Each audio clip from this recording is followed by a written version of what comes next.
bringing the Word to life, the Bible in a year.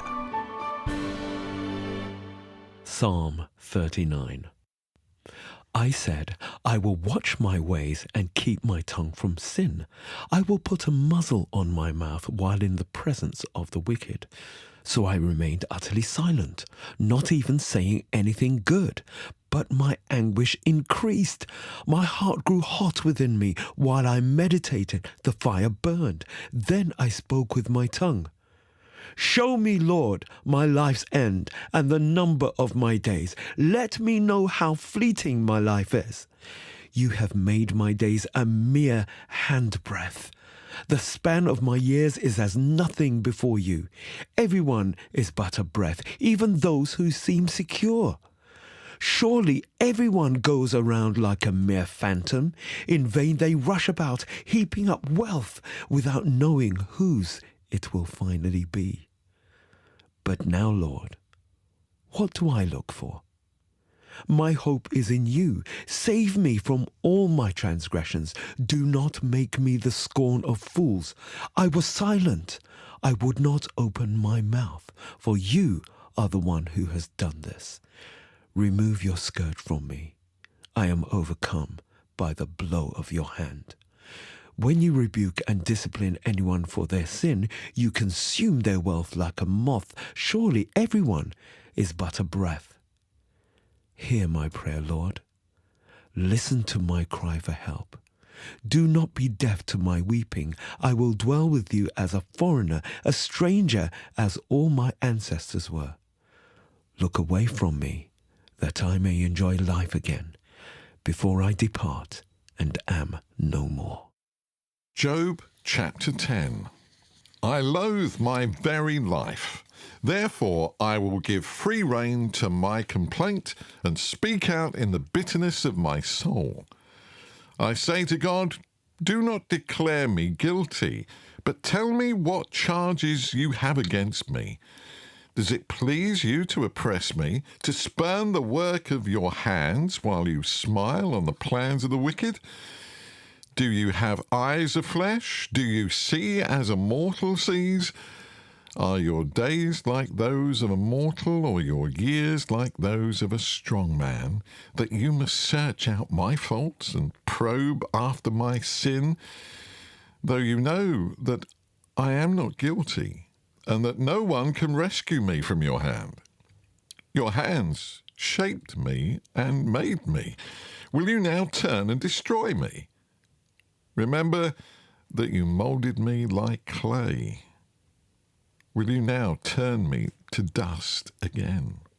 Did you not pour me out like milk and curdle me like cheese, clothe me with skin and flesh, and knit me together with bones and sinews? You gave me life and showed me kindness, and in your providence watched over my spirit.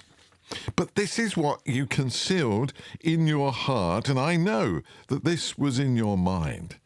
If I sinned, you would be watching me and would not let my offences go unpunished. If I am guilty, woe to me. Even if I am innocent, I cannot lift my head, for I am full of shame and drowned in my affliction.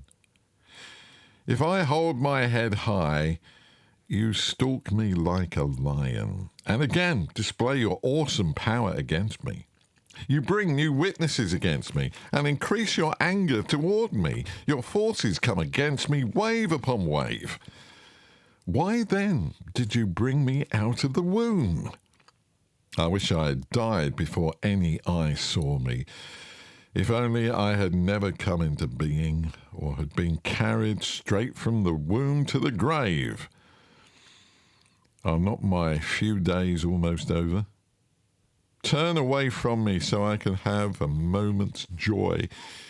Before I go to the place of no return, to the land of gloom and utter darkness, to the land of deepest night, of utter darkness and disorder, where even the light is like darkness. Job chapter 11. Then Zophar the Naamathite replied, Are all these words to go unanswered? Is this talker to be vindicated? Will your idle talk reduce others to silence? Will no one rebuke you when you mock? You say to God, my beliefs are flawless, and I'm pure in your sight. Oh, how I wish that God would speak, that he would open his lips against you and disclose to you the secrets of wisdom, for true wisdom has two sides. Know this, God has even forgotten some of your sin. Can you fathom the mysteries of God? Can you probe the limits of the Almighty? They are higher than the heavens above. What can you do? They are deeper than the depths below. What can you know? Their measure is longer than the earth and wider than the sea. If he comes along and confines you in prison and convenes a court, who can oppose him? Surely he recognizes deceivers, and when he sees evil, does he not take note? But the witless can no more become wise than a wild donkey's colt can be born human. If you devote your heart to him and stretch out your hands to him, if you put away the sin that is in your hand and allow no evil to dwell in your tent, then, free of fault, you will lift up your face, you will stand firm and without fear. You will surely forget your trouble, recalling it only as waters gone by. Life will be brighter than noonday, and darkness will become like morning.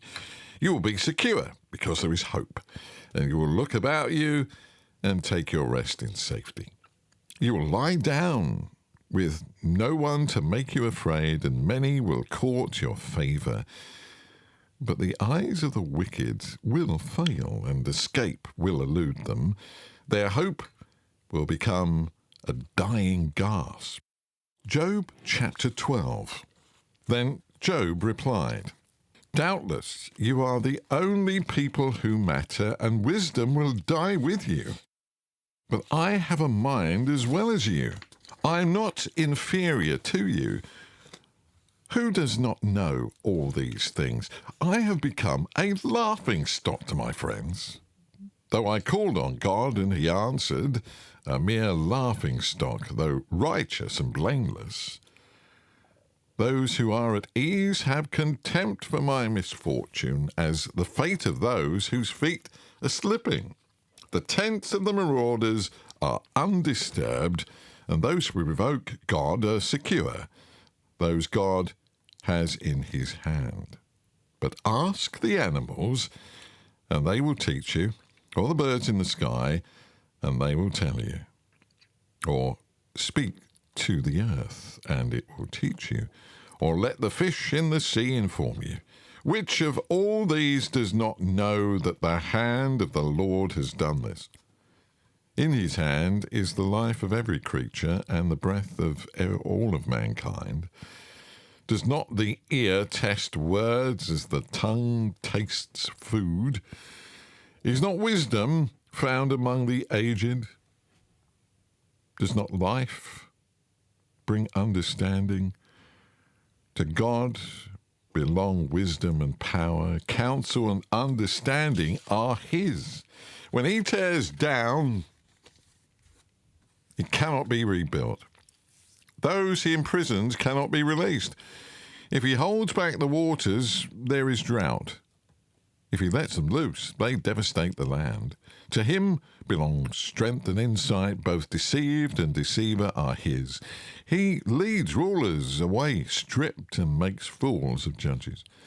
He takes off the shackles put on by kings and ties a loincloth around their waist. He leads priests away stripped and overthrows officials long established. He silences the lips of trusted advisers and takes away the discernment of elders. He pours contempt on nobles and disarms the mighty. He reveals the deep things of darkness and brings utter darkness into light. He makes nations great and destroys them. He enlarges nations and disperses them. He deprives the leaders of the earth of their reason. He makes them wander in a tactless waste.